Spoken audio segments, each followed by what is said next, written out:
Welcome back for another video. I'm Ehabad, a free-to-play endgame player in Raid Shadow Legends. In this video, we'll turn our attention to the Doom Tower Hard Secret Room 3 in the Eternal Dragon rotation. Force attack champions only is the restriction we have to work within. There are a few different ways of approaching this room. The easiest and most reliable way, in my opinion, is to balance your composition with control and support style champions whilst bringing only one or two dedicated damage dealers. From the support side, you will want an AoE decreased defense champion. Whilst there are many legendary options for this, there are also two great epics in Zagala and Thylesia, as well as the infamous rare War Maiden. There are a few options to buff your attack as well, such as Brachus and Lady Quillen. The best control champions are certainly Shatterbones and Basilius, but if you have neither of these options, then the next best are Fushan, Elder Skarg, or Brachus. However, these are all legendaries. If you have none of these, you can try running more damage and/or stun sets. Thylesia has two AoEs and is therefore a great candidate for a stun set, whilst Basilisk has an AoE A1 and on his A2 has a single target backup stun. Finally, a champion who never usually sees the light of day, Luthea has an AoE drop speed on her A3 and a triple hit A2 with a chance to freeze, so is again a great candidate for a stun set and could certainly help you overcome this room.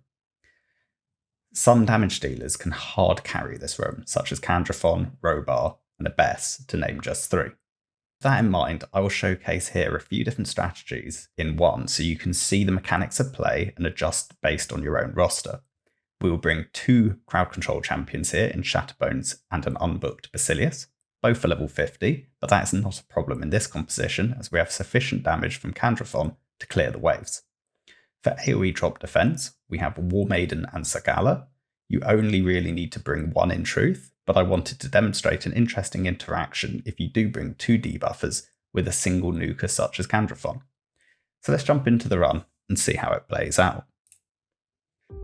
As always, we take it off auto. So here with War Maiden, I will open with the drop defense. With Shatterbones, I want to make sure that we actually get our turn, so I will decrease the turn meter. And then with Zagala, we'll just get some damage out. With Basilius, we'll just A1. And then with Candrathon, I'm actually going to self-buff. With War Maiden, we'll just cycle our abilities. With Shatterbones, we'll just A1. With Zagala, we'll just A1. And then Candrathon can nuke.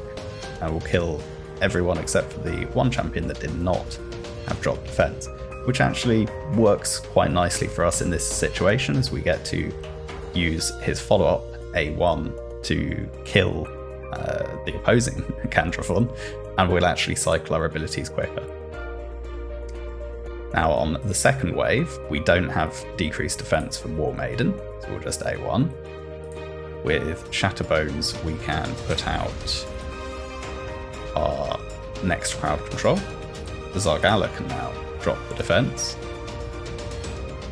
And then Basilius can get the stuns out.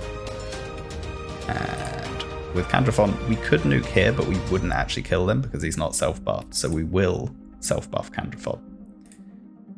With War Maiden, we'll just A1 as we have drop defense out already. With Shatterbones, we'll A1. Now Shatterbones has his crowd control available for the next wave, which is again what we want. So it was another good reason not to nuke with Candrathon at that time, as we had the stuns out and we knew we could get an extra turn off from everyone. Now Candrathon will nuke, and we're cleanly through, with War Maiden now able to drop defense. Shatterbones again able to crowd control. Zagala just A1. Basilius just A1. Candrathon will self-buff, and you can see we're going to cycle back to Candrathon with plenty of time before any of these enemies take a turn. And we just kill. What's interesting here as well with Candrathon is Brachus will revive, and if you didn't have Candrathon, he would kill one of your team members before you would then take him down, which isn't really a problem because you don't need to finish this fight with all 5 champions alive. But since Candrathon gets the extra turn mechanic on his A2, we're able to retain the turn count ourselves and just nuke down the enemy. So yes, Candrathon is hard carrying here, and if you don't have Candrathon, you will need to bring, another big damage dealer, or you might need to rank up Shatterbones to 60 because he can hit hard, or Basilius to 60 because he can also hit hard. I'm running 350s here because Candrathon can hard carry on the damage side. But like I said, there are many other options to substitute out Candrathon in terms of the damage dealing. And if you don't have the two best crowd controllers, you can also substitute elsewhere as well. There's many different permutations, and it really does just depend who you have on your account and how progressed the builds are on those champions. Right then, now let's try adjusting the composition slightly. If we didn't have Basilius, can we make it through by subbing in Brachus? Once again, we'll start the run. What we're going to do is going to be slightly different this time. So we will drop defense with War Maiden. I'll hold off any crowd control from Shatterbones. A1 with Zargala. I will increase our attack with Brachus, and then use that to get the nukes off with Candrathon. And then I'll cycle back round. Decrease the speed. With Zargala, get out of that, and then we should kill Candrathon. So we're through to the second wave. Here we'll use Shatterbones A2. Zargala will now drop the defense. Get some damage out with Brachus. Then Candrathon we could either self-buff, which I think we will. Hold off the drop defense with War Maiden. Just A1 with Shatterbones. Zargala here we can get the kill and get a bit more damage out. And then with Candrathon, we'll nuke everyone. Again here with War Maiden, drop defense.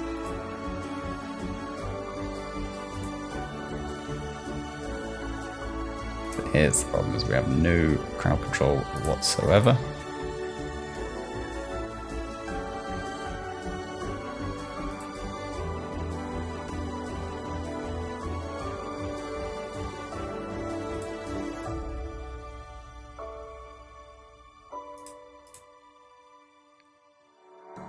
But we kind of fluked it. It's a bad example. Let me try again. So we'll do the same thing again, but we'll start with War Maiden drop defense. We know we need Shatterbones, we need at least one form of CC for the next two waves, so we have to be cognizant. We need to cycle back. Hail has a 4-turn cooldown, so if we use Hail here and on wave 3, and we rely on Brachus to buff Candrathon on the A2 for the second wave, that's, I think, how we're gonna go for it. So we'll just A1 with Zargala. Brachus here will just A1. Candrathon, we're not going to self-buff, we'll just get some damage out. And it'll give us more opportunity to cycle back. We have to kill them a bit slower because we don't have as much crowd control.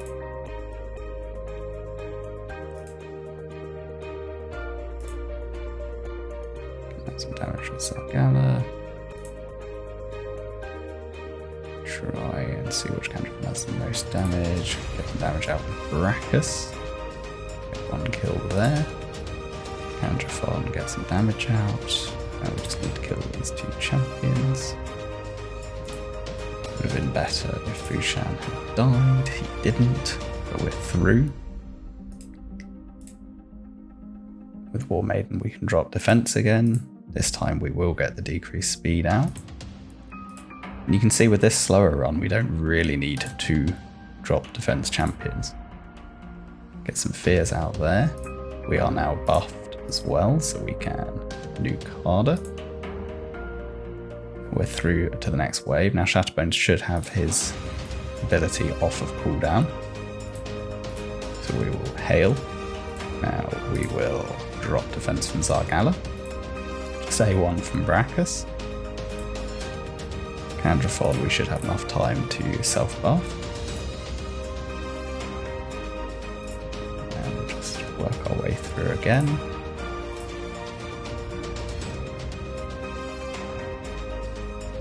Plus 1 champion to Brachus' revive, and then we kill with Candraphon. So there you have it. We have beaten the room 3 times, one purely by luck with a swift parry proc on Candraphon. That was not a clean run, but I'll leave it in just so you guys can see what can happen. But by learning from the mistakes of that run, we adjusted the strategy, realised we needed to make sure that we used Shatterbones A2 on wave 1 and 3, and then had to have a secondary solution for wave 2. And in this instance, we didn't need to cycle back around to self-buff Candraphon for wave 2 because Brachus was bringing the increased attack.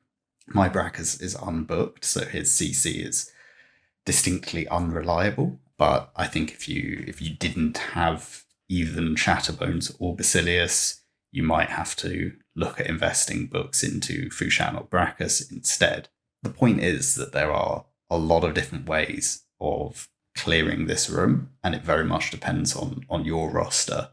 But I hope this video has at least given you ideas and strategies on how you might tackle this room and how you can clear it efficiently and effectively and ensure that you clear it every time the rotation is up. Right, then let's take a quick look at the champion builds, and here we'll start with Candraphon, who is in my arena build. I use him predominantly in Tag Team Arena in a swift parry build, so really I've just built him as maximum damage within the swift parry constraint. So I've got just north of 6k attack, around 200 speed, 100% crit, and 280% crit damage. My Candraphon is built pretty well, and with the self buff he is able to one-shot the entire wave. You don't need to have Candraphon built as well as this. I think I am overkilling the wave, and obviously if you pare back Candraphon stats, maybe you'll just need to increase the damage from some of the other champions, such as 6-starring Shatterbones or Basilius or any other champion within your composition to add a little bit more damage before Candraphon gets his main nuke away. The skills are booked, and in terms of masteries, it's a classic arena mastery tree with Helm Smasher. Then if we go to Zargala, I have started building Zargala out with damage in mind, but I haven't actually finished the build. This is a work in progress as I want to do the budget Orc faction war video soon, and I'm going to use Zargala as the main DPS carry for that. In terms of total stats, I've gone a little bit quicker with Zargala as I want her to be putting out the drop defense ahead of the rest of my champions. And then beyond that, I've tried to kind of build enough accuracy to be landing the debuffs for that faction war room and also for this secret room. And then kind of maximizing the attack and crit damage thereafter. Obviously, she's not level 60 yet, so there's a bit further work to do. There's some additional glyphing I can do. And in terms of the masteries, they are currently unfinished.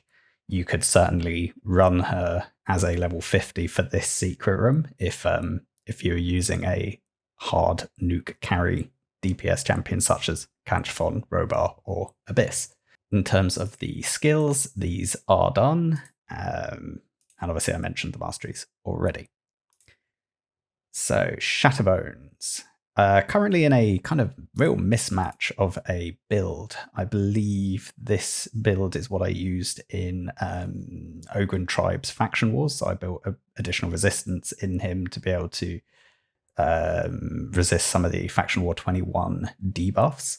He is reasonably quick, but nothing too difficult to build, and then enough accuracy to be landing the debuffs in this secret room. You don't need any resistance. That is for other content.